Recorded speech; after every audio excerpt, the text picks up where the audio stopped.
pessoal, meu nome é Cristina Foroni, eu sou professora de Filosofia Política na Universidade Federal do Paraná e hoje eu vou falar um pouco sobre o liberalismo, esse conceito, essa teoria que tem assumido bastante relevância na nossa sociedade hoje em dia. A gente tem visto que movimentos, partidos políticos assumem esse título ou esse rótulo de liberal. Mas o que é ser liberal?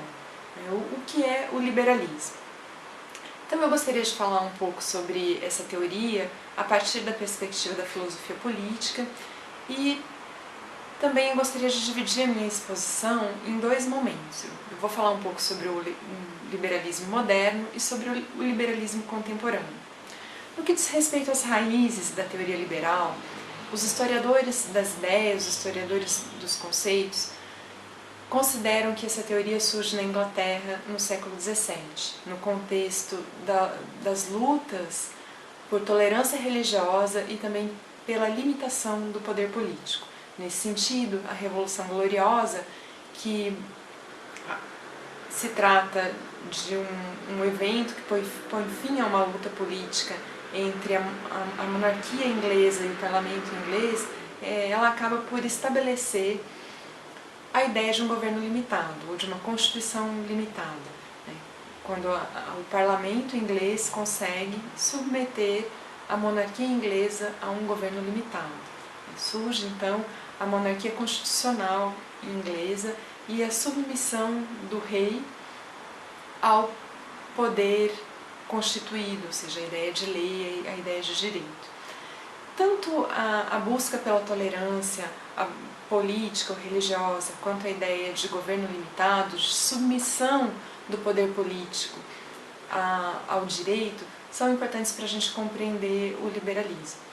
Se a gente for buscar na teoria, a obra do filósofo John Locke, ela é considerada um marco no surgimento das teorias liberais.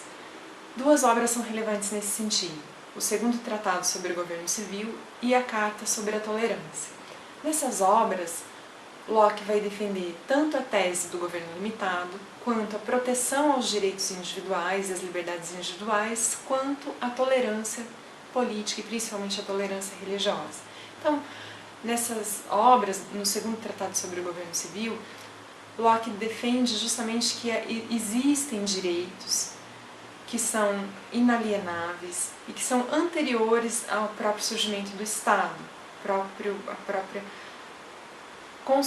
construção de uma sociedade política com poder político. Então esses direitos, que são basicamente a vida, a liberdade e a propriedade compreendida não somente como bens materiais, mas também como a propriedade do indivíduo sobre o seu próprio corpo, como a propriedade sobre o fruto do trabalho desenvolvido por esse corpo. Então esses direitos, eles devem ser protegidos pelo Estado. O Estado não pode dispor desses direitos.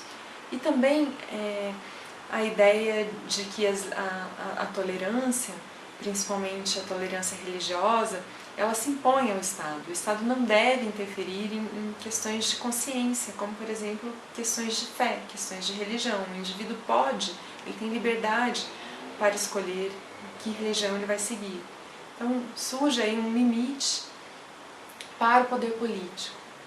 Então, retomando essas características, são características do liberalismo moderno, a ideia de um governo limitado ou de um governo constitucional, no qual o poder político está submetido às leis, a característica de proteção dos direitos individuais e também a ideia da tolerância. Esse conjunto de características fazem parte do que se compreende por uma teoria liberal.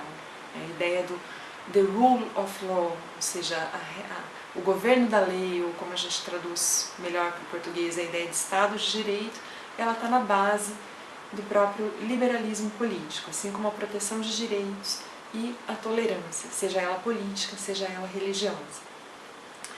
Também para a gente compreender a teoria liberal, a gente pode fazer recurso a duas outras concepções que permeiam teorias políticas, filosofias políticas. São elas a ideia de individualidade, que que a gente encontra desde Locke até Mill, que significam basicamente a proteção de uma esfera de escolha individual, a proteção das liberdades intelectuais e pessoais, a liberdade de expressão, a liberdade de opinião, a liberdade de crença, a liberdade de manifestação do pensamento e, por outro lado, as liberdades econômicas, associadas justamente à proteção da propriedade, à proteção da liberdade dos indivíduos para fazerem contratos, da liberdade de comércio, principalmente se a gente pensa em relação ao Estado, é a ideia de que o Estado não deve interferir nessa área, deve deixar o indivíduo livre para fazer as suas escolhas, seja no âmbito pessoal, seja no âmbito das relações econômicas e comerciais. Uma segunda forma de explicar ou de definir o liberalismo é a partir do pressuposto kantiano da prioridade do justo sobre o bem. Bom, esse postulado ele é principalmente relevante no contexto dessa discussão porque ele é retomado pela filosofia política contemporânea também para explicar o que é o liberalismo. Então, o que significa a prioridade do justo sobre o bem? Significa que o Estado ele tem que ser neutro em relação a concepções de bem ou de vida boa. Ele tem legitimidade para promover a justiça, nesse sentido entendida como uma igualdade de liberdade para todos os indivíduos. Mas ele não teria legitimidade para interferir nas questões de felicidade ou de vida boa, que seriam questões relacionadas às escolhas privadas do indivíduo. Então, se a gente tomar a religião como um exemplo, o Estado ele não poderia ter uma religião oficial. Ele teria que ser neutro em relação à religião e ele poderia somente proteger a liberdade de crença, de todas as liberdades de crença, sem privilegiar nenhuma delas. Com relação à filosofia política contemporânea, como o liberalismo é tratado na filosofia política contemporânea, a gente pode mapear uma série de conceitos, uma série de formas diferentes de tratar o liberalismo. Eu gostaria de chamar a atenção aqui para duas perspectivas que são bastante proeminentes na discussão de hoje. São elas o libertarianismo e o liberalismo igualitário. Ambas são herdeiras dessas características que foram apresentadas com relação ao liberalismo moderno, mas elas têm algumas peculiaridades.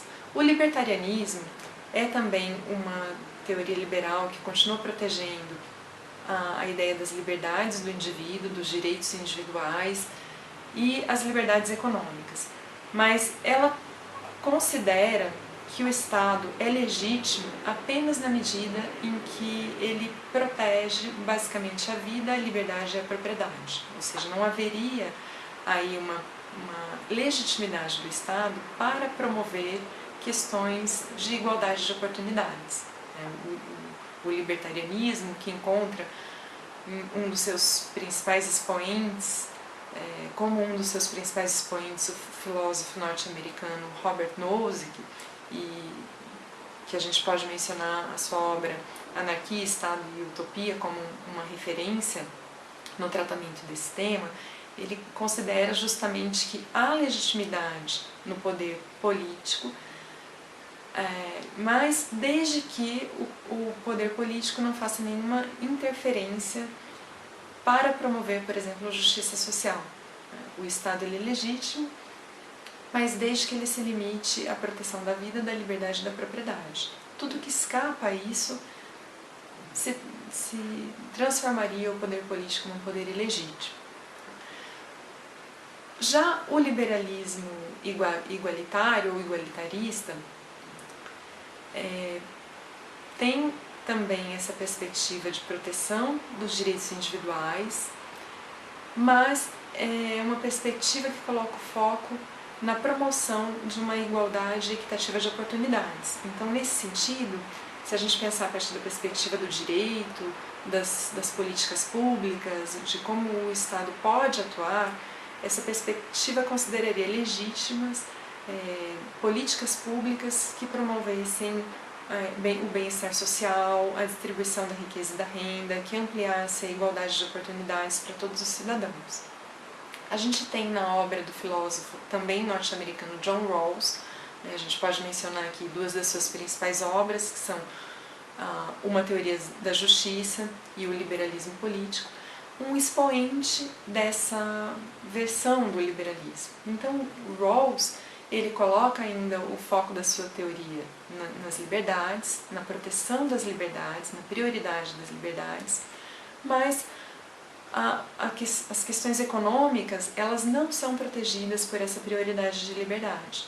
Isso permitiria, por exemplo, uma intervenção do Estado no âmbito dos contratos de trabalho, uma intervenção do Estado para promover a proteção do meio ambiente, uma atuação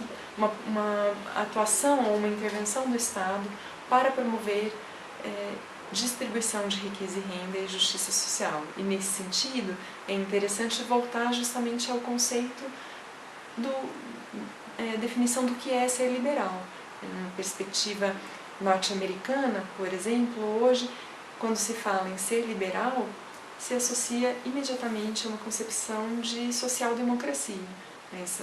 Essa ideia de que o liberal, que é coerente com uma teoria liberal, proteger essa esfera da escolha, essa esfera das liberdades individuais e intelectuais, mas que também não haveria nenhuma ilegitimidade da intervenção do Estado na economia e nos contratos. Bom, eu espero ter contribuído para esclarecer um pouco o que é o liberalismo e termino por aqui.